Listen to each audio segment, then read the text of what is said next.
Hello বন্ধুরা, সুদীপী কিচেনে তোমাদের আরেকবার স্বাগত।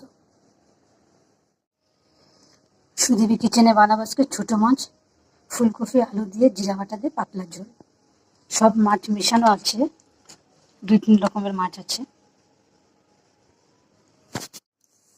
মাছটা কেটে নিয়েছি, পরিষ্কার করে ধুয়ে নেব। মাছটা পরিষ্কার করে ধুয়ে নিয়েছি, এদিকে ফুলকপিও সিদ্ধ করে নিয়েছি। মাছের লবণ হলুদ মেখে নেব।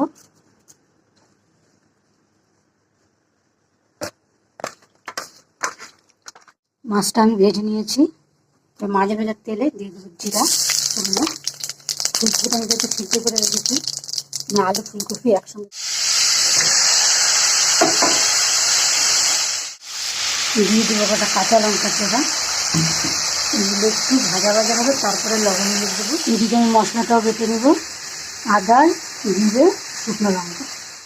আদা কষানো হয়ে গেছে, দিয়ে দিলাম লবণ, হলুদ দিন, একটু ভেজে নেবো, তারপরে দেবো বাটা মাছটা। পাতা ধোয়ার জলটা ভালো করে কষিয়ে, খুব ভালো করে কষিয়ে নিয়েছি, এবার দিয়ে দেবো জল।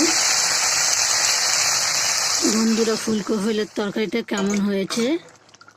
ফুলকপি, আলু, ছোটো মাছ দিয়ে আজকে রেসিপিটা কেমন হয়েছে তোমরা কমেন্ট করে জানিও।